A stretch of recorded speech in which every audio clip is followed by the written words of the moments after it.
ನಮಸ್ಕಾರ. ಕಿವೀಸ್ ವಿರುದ್ಧ ವಿಶ್ವಕಪ್ನ ಫೈನಲ್ ಪಂದ್ಯ ಗೆದ್ದ ಬಳಿಕ ಮ್ಯಾನ್ ಆಫ್ ದಿ ಮ್ಯಾಚ್ ಆಗಿ ಅತ್ತರು ಜಸ್ಪ್ರೀತ್ ಬುಮ್ರಾ. ಬಳಿಕ ಮಾಡಿದರು ದೊಡ್ಡ ಘೋಷಣೆ. ನಂತರ ಹೇಳಿದ್ದನ್ನ ಕೇಳಿದರೆ ನೀವು ಕೂಡ ಸಲ್ಯೂಟ್ ಮಾಡ್ತೀರಾ.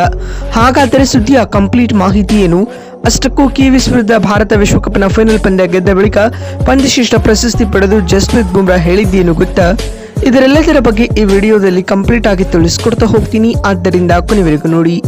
ಆದರೆ ಅದಕ್ಕಿಂತಲೂ ಮುನ್ನ ನೀವು ಕೂಡ ಟೀಮ್ ಇಂಡಿಯಾದ ಅಭಿಮಾನಿಗಳಾಗಿದ್ದರೆ ಈ ಕೂಡಲೇ ವಿಡಿಯೋಗೊಂದು ಲೈಕ್ ಮಾಡಿ ಮತ್ತು ನಮ್ಮ ಚಾನೆಲ್ಗೊಂದು ಸಬ್ಸ್ಕ್ರೈಬ್ ಮಾಡಿ. ಹೌದು, ಭಾರತ ಮತ್ತು ನ್ಯೂಜಿಲೆಂಡ್ ನಡುವಿನ ಟಿ20 ವಿಶ್ವಕಪ್ನ ಫೈನಲ್ ಪಂದ್ಯದಲ್ಲಿ ಟೀಮ್ ಇಂಡಿಯಾ 96 ರನ್ಗಳ ಭರ್ಜರಿ ಗೆಲುವು ದಾಖಲಿಸುವ ಮೂಲಕ ಮತ್ತೊಮ್ಮೆ ವಿಶ್ವ ಚಾಂಪಿಯನ್ ಆಗಿ ಹೊರಹೊಮ್ಮಿದೆ ಸ್ನೇಹಿತರೆ. ಇದರೊಂದಿಗೆ ದಾಖಲೆಯ 3ನೇ ಬಾರಿ ವಿಶ್ವಕಪ್ ಗೆದ್ದ ಮೊದಲ ತಂಡ ಎಂಬ ಹೆಗ್ಗಳಿಕೆಗೂ ಇದೀಗ ಮೆನ್ ಇನ್ ಬ್ಲೂ ಪಡೆ ಪಾತ್ರವಾಗಿದೆ. ಇದಲ್ಲದೆ ತವರಿನಲ್ಲಿ ವಿಶ್ವಕಪ್ ಗೆದ್ದ ಮೊದಲ ತಂಡ ಎಂದು ಕೂಡ ಭಾರತ ಕರೆಸಿಕೊಳ್ತಾ ಇದೆ. ಇನ್ನು ಇದಕ್ಕೂ ಮುನ್ನ ಅಹಮದಾಬಾದ್ನಲ್ಲಿ ನಡೆದ ಈ ಹೈವೋಲ್ಟೇಜ್ ಪಂದ್ಯದಲ್ಲಿ ಟಾಸ್ ಸೋತು ಮೊದಲು ಬ್ಯಾಟಿಂಗ್ ಮಾಡಿದ ಭಾರತ ನಿಗದಿತ 20 ಓವರ್ಗಳಲ್ಲಿ 5 ವಿಕೆಟ್ ಕಳೆದುಕೊಂಡು 255 ರನ್ ಕಲೆ ಹಾಕಿತು.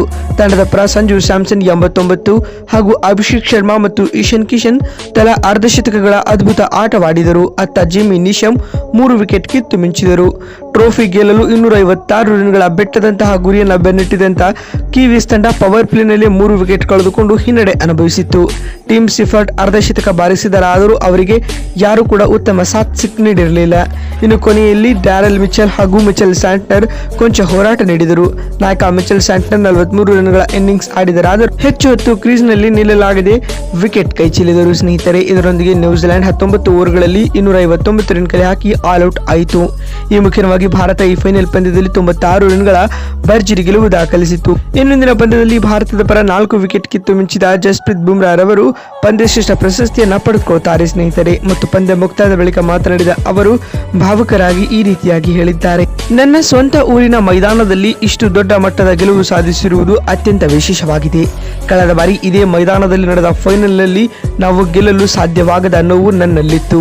ಆದರೆ ಇಂದು ಅದೇ ಮೈದಾನದಲ್ಲಿ ವಿಶ್ವಕಪ್ ಎತ್ತಿರುವುದು ಆ ಎಲ್ಲ ನೋವನ್ನ ಮರೆಸಿದೆ ಎಂದು ಬುಮ್ರಾ ಹೇಳಿದ್ದಾರೆ.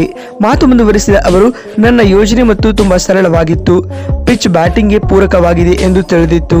ಹೀಗಾಗಿ ನಿಖರವಾದ ಲೈನ್ ಅಂಡ್ ಮತ್ತು ಲೆಂತ್ ಕಾಯ್ದುಕೊಳ್ಳುವುದು ಮುಖ್ಯವಾಗಿತ್ತು. ಸ್ಲೋವರ್ ಬಾಲ್ಗಳು ಇಲ್ಲಿ ಚೆನ್ನಾಗಿ ವರ್ಕ್ ಆದವು ಎಂದು ಬುಮ್ರಾ ಹೇಳಿದ್ದಾರೆ. ಇನ್ನು ಮಾತು ಮುಂದುವರಿಸಿದ ಅವರು, ನಮ್ಮ ಬ್ಯಾಟರ್ಗಳು 255 ರನ್ಗಳ ಬೃಹತ್ ಮೊತ್ತವನ್ನು ಕಲೆ ಹಾಕಿದ್ದು ಬೌಲರ್ಗಳಾದ ನಮಗೆ ಹೆಚ್ಚಿನ ಆತ್ಮವಿಶ್ವಾಸವನ್ನ ನೀಡಿತು. ಅಕ್ಷರ್ ಪಟೇಲ್, ಹಾರ್ದಿಕ್ ಪಾಂಡ್ಯ ನೀಡಿದ ಸಾಥ್ ಅದ್ಭುತವಾಗಿತ್ತು. ನಾಯಕ ಸೂರ್ಯಕುಮಾರ್ ಯಾದವ್ ನನಗೆ ಸಂಪೂರ್ಣ ಸ್ವಾತಂತ್ರ್ಯ ನೀಡಿದರು ಎಂದು ಜಸ್ಪ್ರೀತ್ ಬುಮ್ರಾ ಹೇಳಿದ್ದಾರೆ. ಮತ್ತು ಮಾತು ಮುಂದುವರಿಸಿದ ಅವರು, ಲಕ್ಷಾಂತರ ಅಭಿಮಾನಿಗಳ ಮುಂದೆ ಆಡುವುದು ಯಾವಾಗಲೂ ಸ್ಫೂರ್ತಿ ನೀಡುತ್ತದೆ. ಈ ಟ್ರೋಫಿ ಇಡೀ ದೇಶಕ್ಕೆ ಸಲ್ಲಬೇಕು ಎಂದು ಹೇಳುವ ಮೂಲಕ ದೊಡ್ಡ ಘೋಷಣೆಯನ್ನ ಜಸ್ಪ್ರೀತ್ ಬುಮ್ರಾ ಮಾಡಿದ್ದಾರೆ. ಮಾತು ಮುಂದುವರಿಸಿದ ಅವರು, ನಮ್ಮನ್ನ ಸಪೋರ್ಟ್ ಮಾಡಿದ ಎಲ್ಲರಿಗೂ ಶಿರವಾಗಿ ನಮಸ್ಕರಿಸುತ್ತೇನೆ ಎಂದು ಬುಮ್ರಾ ಹೇಳಿದ್ದಾರೆ. ಮತ್ತೊಂದು ವಿಡಿಯೋದಲ್ಲಿ ಸಿಗ್ತೀನಿ. ನಮಸ್ಕಾರ.